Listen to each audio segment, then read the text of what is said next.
DNNTV, Bandung.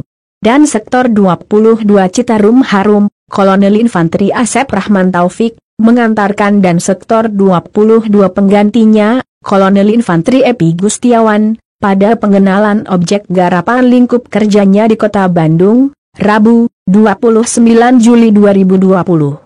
Pengenalan hasil kerja dan Sektor 22 selama 2 tahun ke belakang, Kolonel Infanteri Asep Rahman Taufik, sengaja membawa aparat pemerintah Kota Bandung, mengenai bidang daerah aliran sungai, diwakili Kepala UPT Das DPU Kota Bandung, Erni Setiawati, Essos, MSI, didampingi Sekcam Kecamatan Gede Bage, dan beberapa stafnya. Mereka langsung mengunjungi lokasi beberapa sungai. Pada kesempatan itu, Kolonel Infanteri Asep Rahman Taufik mengunjungi pengerukan sedimentasi di Sungai Cinambo, wilayah Cisaranten Kidul, Kecamatan Gede Bage, Kota Bandung.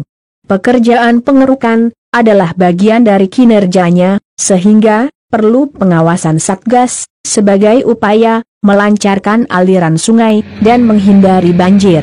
Masih di sekitar Gede Bage, Kolonel Asep dan rombongan berlanjut mengunjungi Sungai Cisaranten yang bermuara di Sungai Cinambo, sambil memberikan pakan kepada ikan yang ditanam oleh Kolonel Asep hingga ratusan ekor ikan. Sebagai indikator sehatnya air sungai yang kini mengalir tanpa limbah. Demikian dilaporkan. DNNTV Bandung, Jovna. Ini saya bersama Kolonel Epi, Ibu Erni dari UPT Das Kota Bandung dan Subsektor 9 Sektor 22 ngecek Sungai Cinambo ya dan Cisaranten. Sungai ini 1,5 bulan yang lalu tidak seperti ini kondisinya, sangat kotor, banyak sedimen, banyak sampah, banyak pohon-pohon di kiri kanan, rumput dan lain sebagainya, banyak sampai sepanjang kurang lebih 4 km sampai di jalan tol ya. Baru sudah kita perbaiki. Setelah baik ini kondisi air memungkinkan untuk ditanami ikan, karena setelah saya ukur pH 6 sampai 7 pH-nya. Sehingga ikan memungkinkan untuk tumbuh. Sehingga sebulan yang lalu ya, saya tanami ikan sebanyak 22.000 ekor. Ya, mudah-mudahan 2 jenis ikan itu ada lele dengan nila. Harapan saya ke depan dalam waktu 3 bulan bisa tumbuh dengan baik ya, sehingga bisa memberikan peningkatan kesejahteraan bagi masyarakat ya. Peningkatan kebahagiaan juga bagi masyarakat. Karena apa? Karena melihat ikan di Sungai Cisaranten dan di Sungai Cinambo ini nampak tadi lelenya sudah pada gede, kemudian ikan nilanya juga sudah pada hidup bagus ya. Ini kedepannya harapannya kondisi ini bisa dipertahankan dan ditingkatkan. Melalui apa? Melalui perilaku hidup sehat.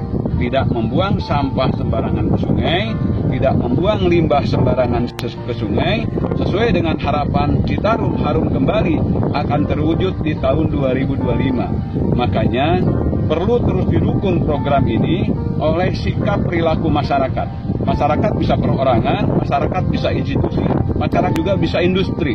Ya, tidak memperlakukan sungai menjadi TPS terpanjang sedunia, menjadi perkebunan terpanjang sedunia, yang menjadi pembuangan limbah industri yang terpanjang sedunia. Hari ini kita lihat ya, air sudah layak ya ditanami ikan dan ikan hidup. Mudah-mudahan ini akan selamanya semakin meningkat.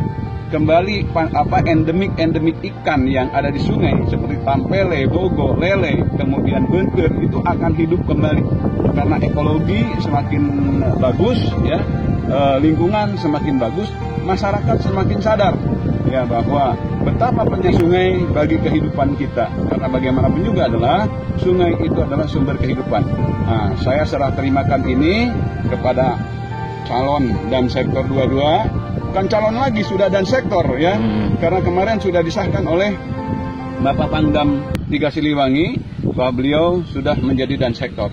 Hanya memang 1 hari 2 hari ke depan perlu saya dampingi dan akan saya terus menceritakan apa yang sudah kita lakukan di sektor 22 ini, mulai hulu sampai ke hilir. ya bagaimana sepak terjang sektor 22 Citarum Harum untuk mengatasi setiap permasalahan sedimentasi yang sudah bertahun-tahun tidak dikeruk. Mungkin berpuluh-puluh tahun sudah dikeruk. Awalnya kita mengeruk Sungai Cisarantet ini, kemudian Sungai Cilameta, lanjut ke Sungai Cinambo sampai ke jembatan tol, ya itu kurang lebih 5 kilo 600 meter. Ya. Nah, kemarin ada saran-saran dari Dansub, izin Komandan, ya sungai ini dilanjutkan pembersihannya karena ini Cinambonya sampai ke ujung sana. Akhirnya saya koordinasi dan menggunakan alat berat yang punya Citarum, minta ke Bu Erni, alhamdulillah dikasih melalui Pak Maman, itu dikasih 1 unit baby excavator, Bekom ini, kemudian dikoordinasikan juga dengan BBWS, alhamdulillah dari BBWS juga membantu 1 alat berat ya long arm. Alhamdulillah bisa maksimal melakukan perukan. Mudah-mudahan dengan kolaborasi yang kuat ini di sektor 22, maka permasalahan sungai yang ada yang kita lihat sekarang ini bisa segera terselesaikan. Nah, itulah kira-kira ya. Kita memang selama ini berkolaborasi ya Dan dengan sektor 22, kolaborasi yang indah. Itu setiap kegiatan yang Komandan lakukan di sektor 22 tidak pernah tidak untuk mengajak PU Kota juga untuk berkolaborasi. Di antaranya pengurusan, terus pembabadan sungai-sungai, dari rumput-rumput liar, penanaman drempori kita udah lakukan beratus, hampir ribuan ya, 500, hampir mendekati ribuan, mendekati angka ribuan untuk penanaman drempori, dan kita masih berlanjut terus untuk penanaman drempori. Keren, satu kata keren. Apakah sudah terlihat hasilnya, Bu? Mendekati. Alhamdulillah. Siap. Pak Epi Gusdiawan, kira-kira apa yang akan dilakukan oleh Komandan baru ini untuk sektor 22 ini? Baik, terima kasih. Kami baru tahap proses penyerahan dari sektor lama. Tentunya tidak lanjut, kami hanya meneruskan progres yang sudah berlanjut sambil memahami persoalan yang ada. Dihadapkan dengan situasi pandemi, tentunya memang ketahanan pangan itu sangat dibutuhkan buat kita, sehingga peran turut serta masyarakat lah, karena tidak serta merta hanya TNI saja, masyarakat lah yang perlu campur tangan ke dalam kegiatan ini. Setelah itu saja yang perlu saya sampaikan, sambil terus belajar untuk memahami situasi yang ada di sektor 22. Terima kasih. Citarum, Citarum, Citarum, Kota Bandung, juara.